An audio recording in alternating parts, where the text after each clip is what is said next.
The Silent Bride. The wind of Wyoming carried a sharp, lonely sound that seemed to whistle straight through the bones. Miles of empty prairie stretched as far as the eye could see, wild, untamed, and unkind. On that land lived a man named Eli Dawson, the loner rancher everyone in town whispered about. He wasn't cruel, nor strange, just quiet. The kind of man who spoke more to his horses than to people. 10 years he'd been out here, working the same fences, riding the same dusty trails, coming home to the same silent cabin. At first, the solitude had been a comfort, but as the years dragged on, the silence grew heavier, like a blanket he couldn't shake off. He begun to realize that maybe a man could get too used to being alone. So one night, when the moon was full and whiskey burned warm in his chest, Eli did something unexpected. He wrote a letter to the matrimonial agency of St. Louis. I'm seeking a wife. I don't require beauty or charm, only honesty and a kind heart. I have land, a steady income, and a quiet life to offer. If there's a woman willing to share it, I'll do right by her. Sincerely, Eli Dawson. He mailed it and thought little more about it. Weeks passed. Calves were born, fences mended, and the world stayed the same. Until one crisp autumn morning, a telegram arrived from the agency. Your bride departs by wagon train on the 3rd. Expect arrival by the 18th. Eli stared at that telegram like it might bite him. So it's really happening, he thought. He didn't even know her name. For the first time in years, he cleaned the cabin properly, scrubbed the windows, replaced the curtains, even painted the porch white. He bought a new quilt from a mercantile in town and laid it neatly across the bed. When the 18th dawned, the air was dry and warm, the sky burning orange. Eli rode into town to meet the coach. His hands were sweating inside his gloves, and he cursed himself for feeling nervous, like a boy on his first dance. The stagecoach came thundering down the dirt road, wheels rattling, horses foaming. The driver cracked his whip and shouted, "Stage from Cheyenne." When it stopped, a woman stepped down, small, graceful, and utterly foreign to the wild plains around her. She had long black hair, tied neatly, and a soft blue dress that had clearly seen better days. Her skin was pale as porcelain, her dark eyes wide and uncertain. Eli froze. This was not what he'd imagined. The driver tipped his hat toward him. You, Eli Dawson? I am. The driver nodded toward the woman. Then she's yours. Name's Li Hua. Don't speak much English, from what I gather. Came from San Francisco. Eli's brow furrowed. San Francisco? There must be some mistake. But Li Hua bowed politely, her small hands clutching a wooden trunk. Li Hua, she said, her voice soft, her accent thick. Eli rubbed the back of his neck. Ma'am, Miss La, pleased to meet you, I suppose. She tilted her head, not understanding, but smiled anyway. The driver shrugged. Paperwork checks out. Guess she's the one you wrote for. The words hit Eli harder than he expected. The one you wrote for. He'd asked for a woman, and now here she was. But she wasn't what he thought he wanted. She was something else entirely. When the stagecoach rumbled away, silence fell between them like a wall. Eli lifted her trunk into his wagon and gestured toward the seat. Come on, ride's long. She hesitated, then nodded, climbing up beside him. The wagon rolled slowly across the plains, wheels creaking over the dirt. Eli tried to make small talk, but every word fell useless into the wind. She didn't understand him, and he didn't know how to reach her. After a while, he gave up and focused on the horizon. Beside him, she sat perfectly straight, hands folded in her lap, eyes taking in everything. The open sky, the endless grass, the far-off mountains glowing in the sun. When they reached his ranch, she stepped down carefully, looking around. The small log cabin stood alone against the endless field, smoke curling from its chimney. A few horses grazed by the fence, lifting their heads to watch her. Eli pointed toward the house. Home, he said slowly. Li Hua looked at him, then at the cabin. Home, she repeated, her voice uncertain but warm. Something inside him eased. He helped her carry the trunk inside. The cabin smelled of pine and firewood. Everything was neat, freshly scrubbed. He motioned toward a chair. Sit. She hesitated, then sat down. That night, they share their first meal, beans, bread, and coffee. She ate slowly, with quiet grace, every movement deliberate. Eli, nervous, kept glancing her way, trying to think of something to say. Finally, he took a scrap of paper and drew a crude picture of a horse. "Horse," he said. Li Hua looked, then nodded. "Horse." He smiled, encouraged. Drew another. "A son." "Son, son," she repeated softly, her lips forming the shape carefully. He chuckled.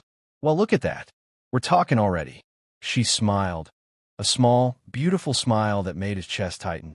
As the firelight danced across her face, Eli realized something strange. Even though they could barely exchange a dozen words, the silence between them no longer felt empty. It felt calm, peaceful. When she finally retired for the night, he sat by the fire long after, staring into the flames. A Chinese woman who didn't speak his language.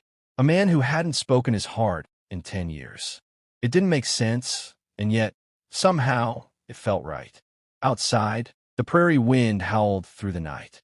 Inside, two strangers began the slow, wordless beginning of something neither of them had expected. The language of hearts. The days turned into weeks, and Li Hua slowly became part of the land. Quiet, graceful, steady as sunrise. She rose before dawn, her bare feet whispering across the wooden floor as she lit the fire and boiled water for tea. Eli would wake to the soft sound of her humming. Songs in a language he couldn't understand, but somehow found comforting. At first, their life together was built on gestures. When she pointed at the barn, he'd nod and say, "Yes, barn." She'd repeat it, careful with each syllable. Then she'd point to the sky and whisper, "Tian." He'd grin, "Tian." That means sky. She'd nod, delighted when he said it right. They spoke in fragments, but every day the pieces grew.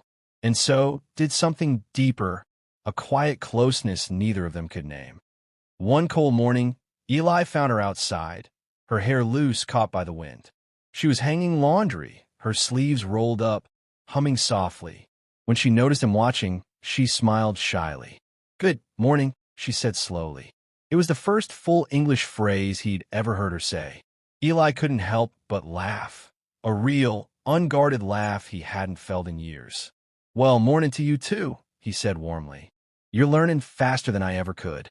She tilted her head, unsure of all his words, but happy with his tone.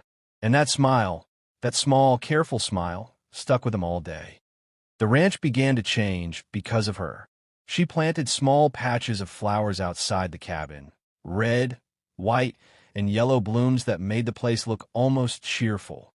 She brewed tea that smelled like spring and cooked rice from a sack she brought with her. Eli started to notice that his house, once so cold and empty, now felt alive. Even the horses seemed calmer when she was near. But the town wasn't as kind. When Eli finally took her into town for supplies, every step they took drew stares. A few men nodded politely, but others whispered. Some laughed behind their hands. One woman at the general store muttered, "Mail, order bride from China? Guess beggars can't be choosers." Eli's jaw tightened. He turned, eyes cold. "You mind your business, Martha." Li Hua looked confused, unaware of the insult. Or maybe she understood more than she let on. She gently tugged his sleeve, whispering no fight. He sighed. "Ain't right the way they talk." She only smiled and touched her heart. "You good man." That night, back at the ranch, Eli couldn't stop thinking about her words, the way she'd said them with such simple faith. He realized he'd started to care more deeply than he should. Weeks later, a thunderstorm swept across the plains. The sky went black, lightning flashing like fire across the hills. One of the horses panicked and broke loose. Eli threw on his coat. "Stay inside," he shouted, though he knew she wouldn't understand. He ran into the storm, mud splashing up his legs, rain hammering his hat. The wind howled, the horse rearing wildly. It took everything he had to calm it and lead it back to the stable. When he finally stumbled back inside, drenched to the bone, Li Hua gasped. She ran to him, wrapping a blanket around his shoulders, her hands trembling. "Cold," she said softly. "You cold?" He chuckled weakly. "Yeah, I reckon I am." Then she took his hands, rough, calloused, scarred, and pressed them to her chest. He could feel her heartbeat, fast and strong. For a moment, neither of them moved. The storm roared outside, but in that small, flickering cabin, time stood still. When he finally spoke, his voice was low. "You didn't have to wait up." She smiled faintly. "Wait for you." He met her eyes, dark and gentle as the night sky. "You sure don't make this easy, do you?" She tilted her head, not understanding, but her fingers tightened around his.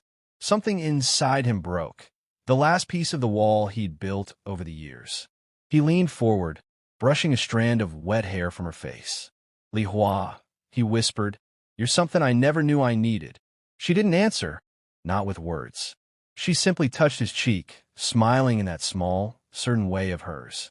And in that silence, something passed between them, something deeper than language, older than loneliness. Months passed. The ranch thrived, and so did they. By spring, they could speak to each other in simple sentences, half English, half Chinese, and all heart. She'd say, "You eat?" He'd grin. "Only if you're cooking." She'd laugh, covering her mouth.